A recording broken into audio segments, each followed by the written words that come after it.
Good morning, guys. Good morning. Good morning. Good morning. It's so nice to be here in the futuristic vision of Prey. Do you like my apartment? You really you got hooked up big time in this apartment, man. This is Zach Miner, Ryan Clements, and Sid Schumann of PlayStation Blog taking a look at Prey coming out of Arcane. No, right, and I haven't played this yet, but right off the bat, why are we all waking up in the same bed? Why are the three of us in one bed together? You know, had a wild there's night. a few. We don't want to get into spoilers just yet, Sid. We want to try and avoid spoilers here. So this is footage. Ryan and I got a chance to play through the first hour of the game, actually, and so this is all footage from that first hour. There's a couple things that we're going to avoid kind of talking about because there are some really incredible reveals in that first hour. And I'm confident in saying, and you and I talked about this, that the whole opening section of Prey, including some stuff that we're not going to show here today, might be one of my favorite openings in a video game I've seen in a long time. So phenomenal stuff, and hats off to the Arcane team for putting it together. Agreed. So it's our first day. Time to put on our TranStar uniform, get ready to go up on the spaceship. Very exciting.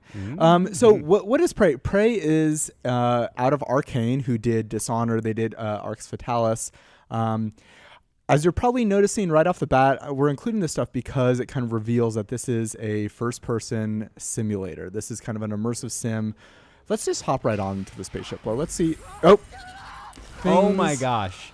Things are not great up on the spaceship. I like how we went from the most serene footage to the most not serene footage possible. Look, it's a simulator, but it's not Apartment Simulator 2064. This is a game where things have gone wrong. Yes. And we need to figure out what's going on. Gone very, very, very, very wrong. So let me just, I've not seen this. I'm sort of the resident dummy on this one. I am the biggest fan in the world of sort of the shock games. So I actually would consider System Shock 2 to be my favorite game of all time. BioShock high on the list. So without having seen a ton of this game, it's giving me that vibe big time. And absolutely. As it should. I mean, it absolutely has that emergent, player-driven choice style of gameplay that you're going to actually kind of see here represented in this weapon that we're seeing right now, which is the glue cannon, where it essentially allows you to build platforms, immobilize enemies, do a lot of different stuff, and hey, you don't even have to pick it up if you don't want to. I mean, there's essentially so many different ways to work your way through this very, very much damaged and very, I don't want to use the word derelict, but it is a damaged, something's gone south station that your character, Morgan Yu, finds him or herself on. What are these friendly little guys here? They're not friendly. Not so friendly, Sid. Okay, I see. I will say that you are terribly unperceptive. The fact that these things are trying to kill us. These are mimics. They seem to be kind of the little runts of this game.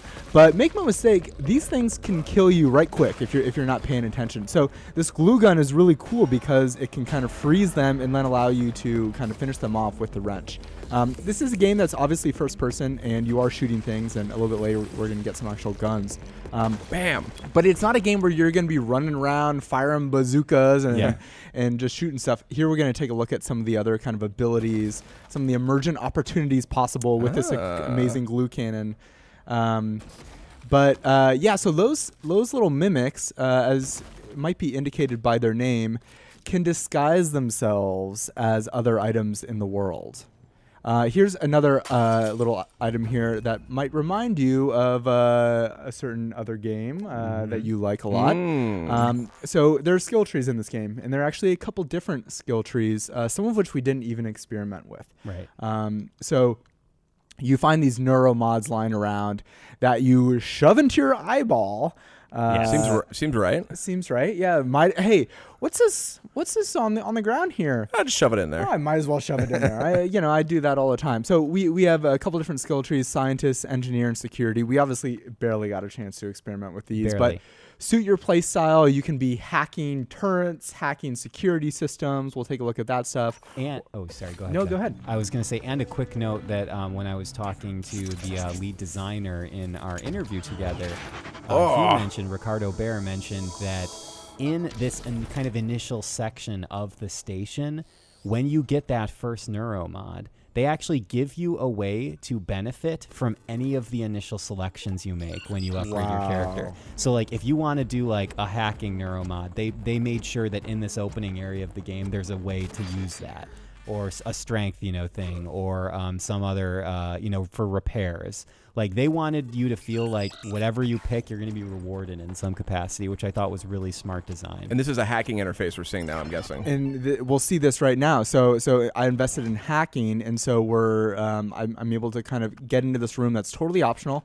And look, I get a weapon upgrade kit. Nice. There's some other stuff going on in the room. I will note, and I told Ricardo this, that Dishonored has been one of my favorite games the last several years. Oh yeah. I am someone that plays those games by reading everything in the world. Oh, absolutely. Arcane. There's so many emails. there are few studios better, in my opinion, at environmental storytelling than Arcane. 100% agree. Now, and I want to just soak all that in. I was really having to slap my wrist and just be like, nope, Zach, just move on, keep moving forward. So here we're kind of in the main lobby of the spaceship, and everything's totally fine. Oh no, everything is not totally fine. Maybe not. Where is this sort of space station located? Do you know? Is it like in the solar system, or? It is in outer space. Okay, Yes, it's in outer space. And if you look out the window here, you might see that there is potentially some recognizable celestial objects. Oh, indeed. We're keeping things vague. Very vague. You know what? I fear that there's going to be some spoilers out there. But that's why you just got to stick with the PlayStation blog for all the coverage.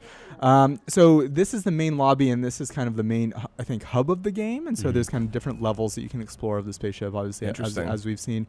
Here's another example of just some of the completely optional environmental storytelling. Ryan, I don't even know if you went into this room. I know what you're doing here, but I unfortunately did not read all this stuff. But yeah, it's awesome that it's basically a small museum showing the progress of the space station and kind of its development, and the development of the company that facilitated it. So just really awesome stuff.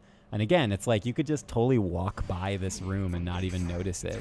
So they really, oh my, who are these friendly looking fellas? Again, I'm going to really question some of your guys' instincts. These are not friendly. These are phantoms, and these are the hardest enemies that I saw. Interesting. So did you not go into this room, right? No. Remember, you went much further than I did. I was too busy reading emails. So I had to hack my way into this room. So this, I think, kind of demonstrates how challenging some of the kind of fight situations can be. Bam. So again, these guys are doing some pretty serious damage. You can see the health indicator in the bottom left. And I'm really having to kind of strategically think about how I'm going to kind of pause, put health kits on, and then, use this kind of stun gun or perhaps the glue cannon to freeze them and then finish them off with the wrench.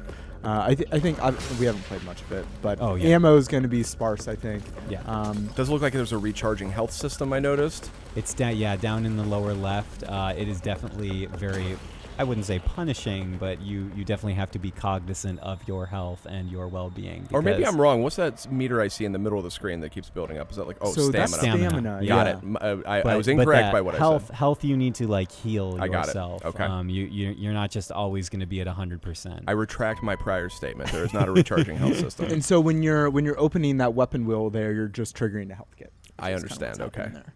And another thing that Ricardo pointed out is, because there were a lot of folks playing the demo when Zach and I were playing the game, is that, sometimes you could just walk, stealth your way through an environment, not even, engage the mimic-like enemies. Like right here, you see that they're kind of creating their own platforms and just kind of working their way around the environment. I mean, it's really interesting how the levels are laid out. And a little detection meter there above the mimic that was kind of flying off here. So we're getting close to the end here, but Ryan and I, we just scratched the surface. I wanted to just show a little bit more of kind of what is in this game. So this is your office. This is Morgan's office. This inventory could be ripped straight out of System Shock 2. Right, and look, straight out of it. You can upgrade it, obviously, right? You can expand it. So I think the office is going to kind of be your home base.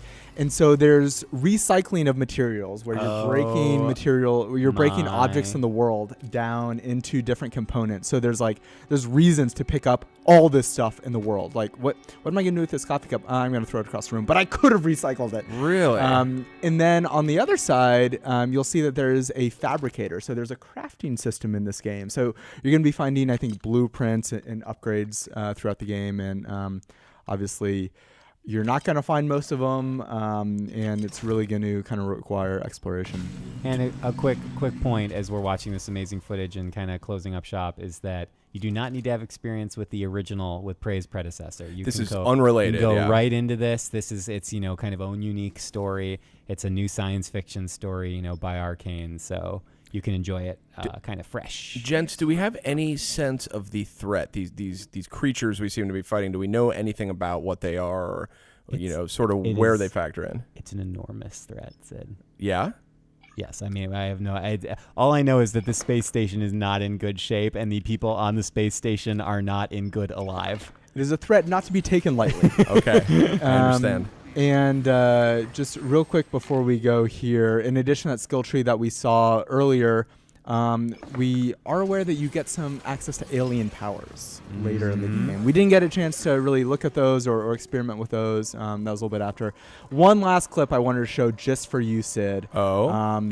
So there's a locked door. We need to find our way into the locked door. I bet, if we read some things around the room, maybe there's something.